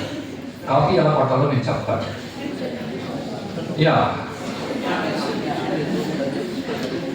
సరే, మీకు మీ నాన్నగారు ఇచ్చారు, దాని పేరు బుక్. మీకు భగవంతుడు ఇచ్చాడు, దాని పేరు బుర్ర. పదవి కొంచెం జాగ్రత్తగా పట్టుకోండి, రిఫాన్ బాగా ఉంటుంది. ఒకటి బుక్, ఒకటి బుర్ర. పైగా ఏదో సాబం మేడమో వచ్చి పాఠం చెప్పడం మొదలు పెట్టారు, మీరు అర్జెంటుగా బుక్లోకి ఎక్కిస్తారు. పైగా అప్పుడప్పుడు బుర్ర కూడా ఎక్కించండి. Something important. పరీక్షకు పోయేటప్పుడు నువ్వు బుక్ ఎత్తుకుపోయినావు అనుకో, ఇన్విజిలేటర్లు అలాంటి వాళ్ళు వచ్చిన వాళ్ళు మిమ్మల్ని బుక్ చేసి డిబార్ అని అంటారు. అదే నువ్వు బుక్లో రాయకుండా సాములు చెప్పేటప్పుడు నువ్వు బుర్ర రాస్తున్నావు అనుకో, నీ బుర్రను ఎత్తుకోబో పరీక్షకే నీ బుర్రలో ఉండేదంతా కాపీ చేసి రాసే ఆన్సర్ షీట్లో ఎవరు కూడా అర్థం చెప్పాడు, ఎవరు పట్టుకోలేదు మిమ్మల్ని. కాపీ కొడితే అట్లా కాపీ కొట్టి పరీక్ష రాయాలి. ఇప్పుడు కాపీ కొట్టి పరీక్ష రాయండి అని నేను చెప్పిన దానికి అర్థమైంది అనుకుంటాను. ఇప్పుడు చెప్పండి, కాపీ కొట్టి పరీక్ష రాస్తే మంచి మార్కులు వస్తాయి రావా? వస్తాయి, రైటా? ప్రాబ్లం ఏంటంటే మనం కాపీ కొట్టే పద్ధతి రాదు. మనం బుక్లో ఎత్తుకొని పోయి పేపర్లో చింపుకొని దానిలో చూసి కాపీ కొట్టేందుకు ప్రయత్నం చేస్తాను, కానీ మన బుర్రలో నుంచి కాపీ చేసి ఇక్కడ రాయడానికి మనం ప్రయత్నం చేయండి. కాపీ కొట్టేది నేర్చుకోండి. ఇది సక్రమమైన పద్ధతి కాపీ కొట్టడానికి. ఇది నేర్చుకోలేదు కాబట్టి మార్కులు తక్కువ వస్తాయి. It's a simple solution. ఇప్పుడు కాపీ కొట్టి రాయి అని ఒకవేళ నేను ఒక కాలేజీ పెట్టి నా కాలేజీలో అందరికి మంచి పర్సెంటేజ్ రావాలని మీరంతా కాపీ కొట్టండి, నేను స్లిప్లు ఇచ్చినాను అనుకోండి, అది ఒక రకమైన కాపీ కొట్టడం. ఇప్పుడు నేను చెప్పింది కదా ఒక రకమైన కాపీ కొట్టడం. Are you wearing this? అంటే కాపీ కొట్టండి పదం ఒకటే, అర్థాలు మారినాయి లేదా? అలా దీనిలో ఈ భజగోవింద శ్లోకంలో ఒక్కొక్క శ్లోకానికి కాదు, ఒక్కొక్క పదానికి రెండు అర్థాలు ఉంటాయి. నివృత్తి మార్గంలో వాళ్ళకు అర్థం, ప్రవృత్తి మార్గంలో వాళ్ళకు అర్థం. నువ్వు బతకాలనుకుంటున్నావు, ప్రవృత్తి మార్గంలో కాబట్టి నువ్వు బతకాలని అనుకోవాలి. ప్లీజ్, మాకు ఇవన్నీ పెద్ద ఇంట్రెస్ట్ లేదండి. అలా కాదు. రాను ఏమవుతుంది అంటే, ఇప్పుడు చప్ప మీద కొడితే నన్ను కొట్టినాలని మీకు ఏదైతే అనిపించిందో మీ వయసు కాస్త పెరగంగా మీ బుద్ధి పెరిగి ఈ శరీరము నేను కాదు, నేను ఈ శరీరాన్ని వాడుకుంటున్నాను. ఈ శరీరము it is a tool for me. ఎందుకనంటే ఇది బాగా అనుభవానికి వస్తుంది. ఒక 30 సంవత్సరాల ముందు ఆర్మీలో పనిచేస్తుంటేవాడికి. ఆర్మీలో పనిచేస్తుంటే అక్కడ రాషన్ వచ్చింది అంటే 120 కేజీలు చక్కెర మూట, 120 కేజీ 120 కేజీస్ చక్కెర మూటను భుజం చేసుకుని వెంటికి లేపుతూ పైకి ఎక్కువ. ఇప్పుడు 30 కేజీల 25 కేజీల బియ్యంగా ఎత్తుకొని పోవాలి అంటే వయసు అయిపోయింది కదా, శరీరం సహకరించట్లేదు. మనసు అయితే 120 కేజీలు ఎత్తుకుని 20 కేజీలు అంతా నేను అనుకుంటాను, శరీరం సహకరించదు. అప్పుడు నాకేం అర్థమైందంటే ఈ శరీరాన్ని నేను వాడుకుంటున్నాను, అప్పుడు అలా వాడుకున్నాను, ఇప్పుడు ఇలా వాడుకున్నాను. ఇది అనుభవం మీద అందరికీ తెలుస్తుంది. ఆ తెలిసినప్పుడు నీకేమనిపిస్తుంది అంటే శరీరం నేను కాదు. ఇలా అనుభవం మీద తెలుసుకునే వాళ్ళు మూర్ఖులు, తెలివైన వాళ్ళు ముందే తెలుసుకుంటారు. పెద్దలు చెప్పింది మీరందరూ తెలివైన వాళ్ళు అని నాకు తెలుసు. పెద్దలు చెప్పినప్పుడే విని అర్థం చేసుకోండి. పైగా ఓకే. ఇంకొక రెండో విషయం ఏమిటంటే the sound and silence of Om. ఓంకారం ఒక మంత్రం. ఓంకారం గురించి నేను చెప్పడం కంటే ఈరోజు మీకు అందరికీ హోంవర్క్. నెక్స్ట్ డే కూడా ఇది ఈవెంట్ కంటిన్యూ అవుతుంది. ఈ కంటిన్యూ అయ్యే ఈవెంట్ కోసము అది వాటి ఏదో 24 గంటలు సార్లు ఇక్కడ నిలబడి సార్లు మాట్లాడుతూ చెప్తూ మీరు ఊరికి అన్ని వింటూ క్లాస్లో సగం నిద్రపోతూ అలా వద్దు. కాలేజీ వెబ్సైట్లో ఆ పేపర్ ఉంది. ఓకే, ఆ పేపర్ ఎక్కడ ఉంటుంది అంటే మీరు కాలేజీ వెబ్సైట్ ఓపెన్ చేస్తే పైన అకాడమిక్స్ లేదా ఫస్ట్ మెనూలోని అడ్మినిస్ట్రేషన్ కింద రీసెర్చ్ పబ్లికేషన్స్ అని ఉంటుంది. అక్కడ క్లిక్ చేయండి. అక్కడ పేపర్ కనిపిస్తుంది, PDF ఫార్మేట్లో ఉంటుంది, పబ్లిష్డ్ పేపర్ అది. ఆ పేపర్ని డౌన్లోడ్ చేసుకొని ఆ పేపర్ చదివి నెక్స్ట్ క్లాస్ ఎప్పుడైతే స్టార్ట్ అవుతుందో దానిలో ఆ పేపర్లో మీరు చదివిన విషయాన్ని మీరు ఎక్స్ప్రెస్ చేయండి. నేను మైక్ తీసుకొని మీ దగ్గర తిరుగుతాను. ఆ తర్వాత నెక్స్ట్ సెషన్ ఏదైతే ఉందో అది మళ్ళీ కంటిన్యూ చేస్తాను. మీరు తెలుసుకోవాలి కదా, కరెక్టా కదా? ఎందుకంటే మా గురువుగారు దగ్గరికి వెళ్ళినప్పుడు మా గురువుగారు ఇలాగే చేశారు. కూర్చొని ఉంటే ఆయన మామిడిపళ్ళు తెప్పించుకున్నాడు. సైకిల్ చేస్తే వాళ్ళు మామిడిపళ్ళు నీట్గా కట్ చేసి ముక్కలు చేసి తీసుకొచ్చి ఆయన ముందర పెట్టారు. ఆయన కూర్చొని తింటూ ఉన్నారు. 4-5 ముక్కలు తిన్నారు. నేను కూర్చొని చూస్తుంటే నన్ను అడిగినారు. ఓకే, నన్ను అడిగినారు, ఏమన్నా ఎక్కువ నేను మామిడిపళ్ళు మామిడిపళ్ళు మీరు తిన్న నన్ను అడిగితే నేను ఎలా చెప్తాను గురువు గారు? కరెక్టా కదా? ఇప్పుడు ఆ పేపర్ నేను చదివి ట్రాన్స్లేట్ చేస్తే నా బుర్రకి ఎక్కుతుంది, కానీ మీ బుర్రకి ఏమెక్కుతుంది? కరెక్టే కదా? ఐ థింక్ మీరంతా పేపర్స్ పెన్స్ తెచ్చుకున్నారు కదా. బుక్ ఓపెన్ చేయము ఒకసారి. ఎనీ లొకేషన్, ఏదో ఒక పేజ్, తెలుగు ఇంగ్లీషా? తెలుగు వచ్చా బాగా? చక్కెర రైట్ చూస్తాను. చక్కెర కాదు, చక్కెర. తెలుగు రాకపోతే ఇంగ్లీష్ లో రాయి. Spelling SUGAR right. Sugar right.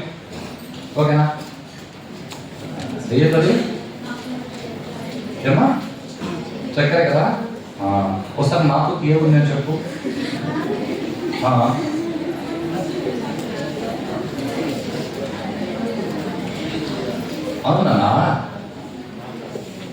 Paper మీద ఏం రాస్తావు? షుగర్. నా బుద్ధి ఏముందని చెప్పు. షుగరే కదా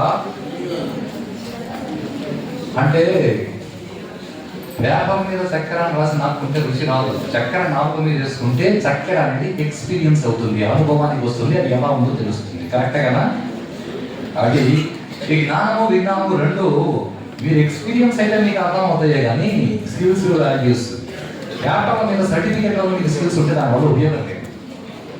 నేను రామాయణం చెప్పినాను, నాకు సర్టిఫికేట్ ఇచ్చినారు అనుకోండి, దేనికి? నేను భగవద్గీత చెప్తాను, భగవద్గీత కృష్ణుడు చెప్పినాడు, నేను చెప్పేది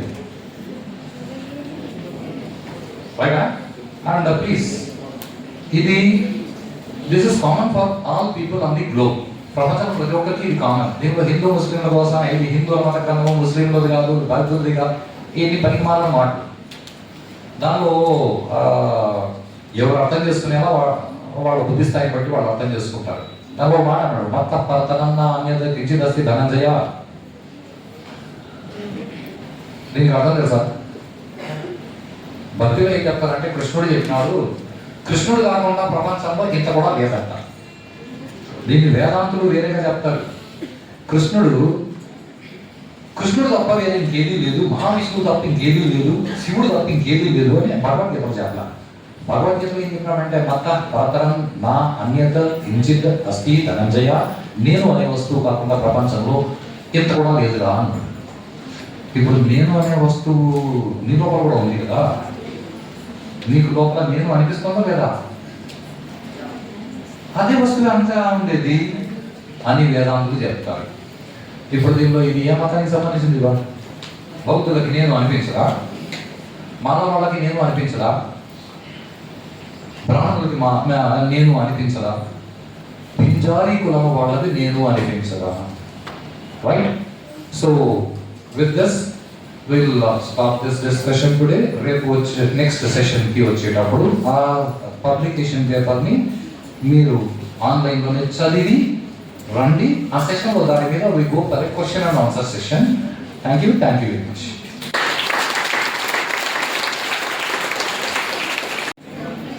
And the devotion also.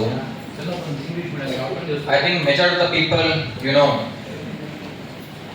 what is Bhagavad Gita. So in this word also we having two are there, Bhagavad and Gita. Bhagavad means God, Bhagavan. Gita means that God shared a message to us. Actually ఇక్కడ అందరికీ చెప్పలేదు. కృష్ణ కురుక్షేత్రం యుద్ధానికి వెళ్ళే ముందు just అర్జునుడితో మాత్రం share చేశారు ఇది. అవునా?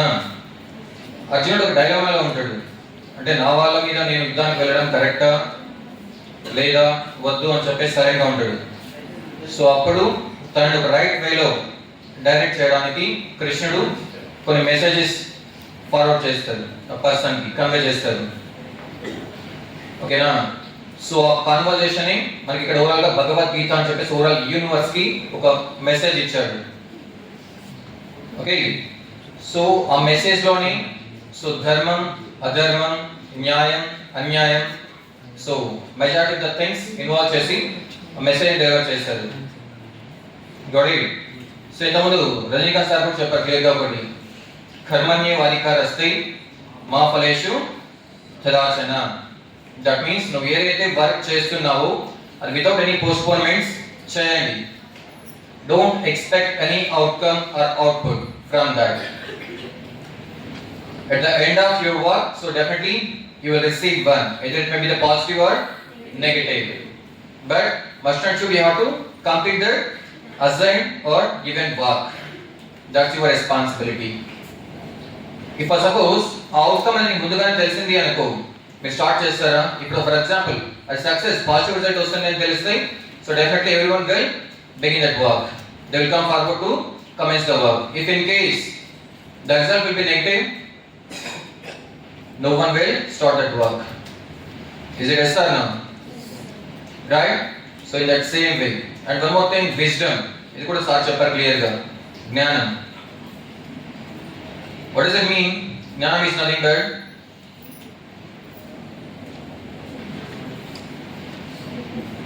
సార్ ఇంకో మాట కూడా చెప్పారు. సో మూర్ఖులు అనే వాళ్ళు అది వాళ్ళ వరకు వచ్చిన వరకు తెలియదు, ఏదైనా ఫేస్ చేసి తెలుసుకుంటారు. బట్ ఇంటెలిజెంట్ పీపుల్ ఏం చేస్తారు, సమ్ అదర్ పీపుల్ ఏదైనా ఫేస్ చేసినప్పుడు వాళ్ళని చూసి, లేదంటే ఏదైనా పెద్దలు చెప్పినప్పుడు చూసి, సో దాని నుంచి ఏం చేసుకుంటే, so those people will be called as the intelligent people. Got it? So I want to share a message that is, ఒక పిల్లాడు ఒక పెద్ద ఆయన అడుగుతున్నాడు, ఆల్మోస్ట్ 90 ఇయర్స్ వరకు వచ్చాయి కదా మీకు, సో పుట్టినప్పటి నుంచి ఇప్పటి వరకు ఏం సాధించారు అంటే, ఆ పెద్ద ఆయన ఒక మాట అన్నాడు, నేను చాలా పేపర్లు సాధించాను అని చెప్పి. ఆ పేపర్లు పుట్టినప్పటి నుంచి చచ్చేంత వరకు, భూమి మీద పుట్టావు, బర్త్ సర్టిఫికేట్, ఓకేనా, నువ్వు ఈ సిటిజన్, ఆధార్, ఇంకా రేషన్ కార్డు ఒకటి, స్కూల్లో జాయిన్ అవ్వాలంటే ఆ సర్టిఫికేట్స్ మొత్తం అన్ని, ఇంకా నువ్వు పలానా క్యాస్ట్ సంబంధించిన వాడివి, క్యాస్ట్ సర్టిఫికేట్, అవునా, మ్యారేజ్ అయింది, మ్యారేజ్ సర్టిఫికేట్, డైవర్స్ అయింది, divorce certificate. Is it yes or no? Last చచ్చావు, డెత్ సర్టిఫికేట్. అంటే నువ్వు పుట్టినప్పటి నుంచి చచ్చేంత వరకు ప్రతి ఒక్కటి పేపర్ మీదనే, అవునా, ఎస్ ఆర్ నో? ఈవెన్ చచ్చిన తర్వాత కూడా నువ్వు చచ్చావని ప్రూవ్ చేసేది ఒక డెత్ సర్టిఫికేట్, అవునా. ఇంకోటి 10th అని, ఇంటర్ అని, డిగ్రీ అని, పీజీ అని, ఎన్నో పేపర్లు, అవునా, రైట్. సో ఇన్ని పేపర్లు ఎందుకు సంపాదించావంటే, కరెన్సీ అనే ఒక చిన్న పేపర్ కోసం ఇన్ని పేపర్లు సంపాదించాను అని చెప్తాడంట పెద్ద ఆయన. ఇవంతా కూడాను ఆ పేపర్ల కోసమే. అంటే మెజారిటీ ఆఫ్ ద పీపుల్, ఇక్కడ మీరు కూడా అంతే, ఏదో ఒక సర్టిఫికేట్ కోసం ఏదో చదువుతున్నారు, కానీ I have seen many people like you. So everyone, you are studying and coming to college for that certificate sake only. Okay, no one is gaining knowledge. Actually, ఏదైనా సార్ వాళ్ళు పెద్దవాళ్ళు చెప్తున్నప్పుడు కూడాను వాళ్ళు చెప్పి జస్ట్ నోట్స్ పెట్ట mention చేసుకుంటారు. ఇంతకుముందు సార్ చెప్పారు చూడండి, జస్ట్ బుక్ లో పెట్టారు కానీ బుర్రలో పెట్టట్లేదు ఆ ఇన్ఫర్మేషన్. ఆ నాలెడ్జ్, ఆ విజయం, జ్ఞానం అనేది పెంచుకోవాలంటే definitely you have to store that information in your mind. అది నీకు లైఫ్లో యూజ్ అయ్యేది. పేపర్లో పెడితే జస్ట్ ఈ సెమ్ అయిపోయింది అది మూల పడేస్తావు, నెక్స్ట్ టైం మళ్ళీ కొత్త బుక్ తీసుకుంటావు, అక్కడ సేమ్ ఇన్ఫర్మేషన్ ఆ బుక్ లో పెడతావు, బుక్ లో వచ్చేస్తే ఇక్కడ పడేస్తావు, సెమ్ అయిపోయిన తర్వాత బుక్స్ అన్ని పడేసి ఎక్కడికో వెళ్తావు, రైట్. సో 10th అని, డిగ్రీ అని, ఇంటర్మీడియట్ అని, పీజీ అని చెప్పి ఇన్ని మార్క్ షీట్స్ కలిపి రెజ్యూమే అని ఒక సింగిల్ పేపర్ రెడీ చేసుకుని ఆ పేపర్ ఎత్తుకొని కంపెనీ చుట్టూ తిరుగుతారు without any knowledge. So based on that paper they will offer the job. No, apart from that, they will ask so many questions. How much knowledge you are having? So based on that, your knowledge, they will offer the job. Got it? So that try to gain the knowledge, not the paper. It's just a entry pass. That's it. మీరు మామూలుగా మూవీస్కి వెళ్ళేటప్పుడు cinema టికెట్లా తీసుకెళ్తారు. So in that same way ఆ యొక్క mark sheets కూడా. Got it? So mark sheet తీసుకొని ప్రతి ఒక్కరికి జాబ్ ఇవ్వాలంటే every some lakhs of people they are getting that paper, that means the mark sheet. అందరికి జాబ్స్ వస్తున్నాయా? No, they are not getting the jobs. The reason is the knowledge. So what I mean to say is, don't go for that paper. Just try to gain the knowledge what your lecturers and the faculties they are saying. Got it? Put your effort to success. Actual ఇక్కడ ఇంకా Bhagavad Gita point of వ్యూకి వస్తే ఇక్కడ actually Krishna మనకు చాలా names ఉన్నాయి. Anyone say what are the other name, alternative names for the Krishna? Madhava, Keshava, Vasudeva, గోపాలుడు, గోకుల నందన్, చాలా ఉన్నాయి కదా. గొడవ. సో ఇక్కడ కూడా సేమ్. ఇక్కడ ఈ భగవద్గీత కాన్వర్జేషన్ లో అర్జునుడు ఒక పేరుతో పిలుస్తాడు కృష్ణుని, అచ్యుత. ఇక్కడ కూడా రెండు. చ్యుత మీనింగ్ ఏంటంటే కింద పడిపోయేది అని. అచ్యుత ఇస్ నథింగ్ బట్ కింద పడనివాడు, ఓటమి లేనివాడు అని చెప్పి. ఓకేనా? సో కాబట్టి ఆ యొక్క పర్సన్ గైడ్ చేస్తుంటే ఈ యొక్క అర్జునుడు అది ఫాలో అప్ చేస్తూ ఉంటాడు ధర్మం వైపు. Got it? So that's about the thing. If I take any mistakes or errors, just forgive me. So I have just shared my knowledge, what I know about this. So thank you very much for giving this wonderful opportunity.